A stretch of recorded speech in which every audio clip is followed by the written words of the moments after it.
Then you'll never see my money again. My mom narrowed her eyes, like she didn't believe me. I mean it. I added credit cards, tuition, grocery allowance. It's all done. You're adults, right? Time to act like it. And then, without waiting for their reaction, I clicked leave meeting me. Phone lit up 5 seconds later with a message from my dad. Don't do anything stupid. She's your sister. Followed by Chloe's thanks for making everything about you again. I silenced my phone, stood up, and poured my cold coffee down the drain. My hand didn't shake, not anymore. She walked the stage, the June cap gown, proud smile, photos everywhere, wasn't there. And for once, I didn't feel guilty.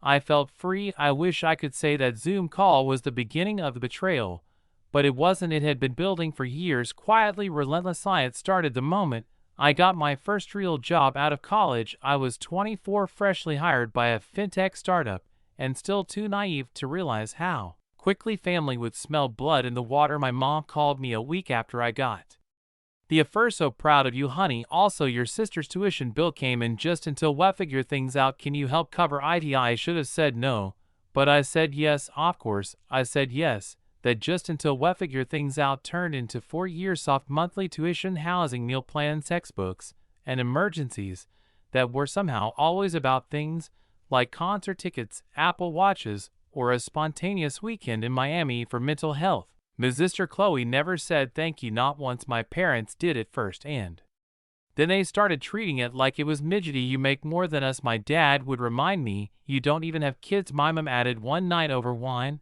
And besides, she's the smart one. She's going places. You should be proud, right? Proud of the sister who once told me he was a boring loser with no presence just because I said no to buying her friends dinner. Proud of the girl who never worked a part-time job in her life, because why would she win? I paid for everything, but I still paid because somewhere deep down I thought if I gave enough they'd finally see me. As family turns out, I was just a wallet. And the worst part, they weren't even subtle about it.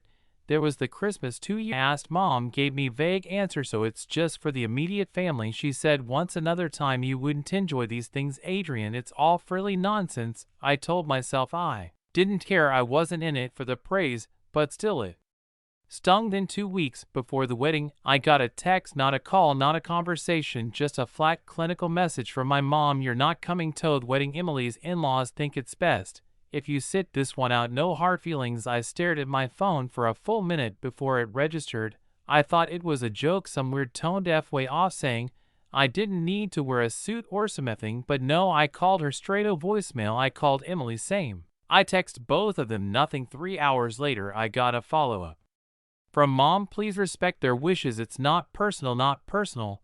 I sat in the dark for a while after that, phone still in hand, thinking about every dollar I'd sent to every event I'd been excluded from, every time I'd swallowed that little voice in me head whispering that something wasn't right. I remembered the first time Emily borrowed money from me. She was 20 and late on rent. I didn't even blink.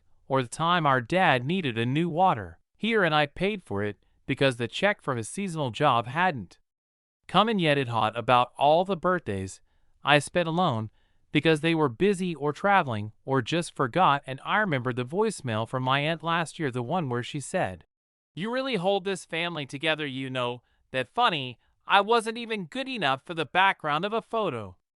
Now I replied to the text, "Copy that." That's all I said. No argument, no guilt, no begging for inclusion, just quiet agreement.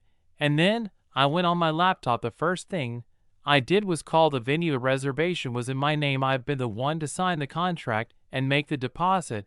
I asked them what would happen if I canceled. They were polite, a bit confused. You're well within the window.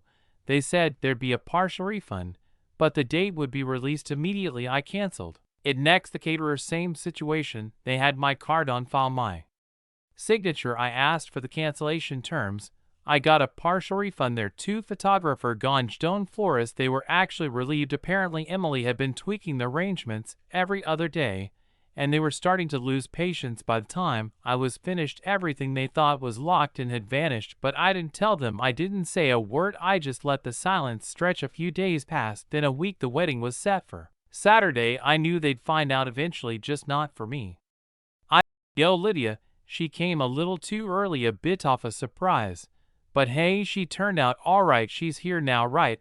I could feel me face getting hot, my hands trembling. It wasn't even the first time he'd made some remark about me being a mistake. He'd done it before, but it was always under his breath, or just between him and me mom. This time he did it in front of everyone, and everyone laughed. I don't know why it hit me so hard this time, but it did. It was like he was treating me like a joke, like I wasn't even worth a second thought.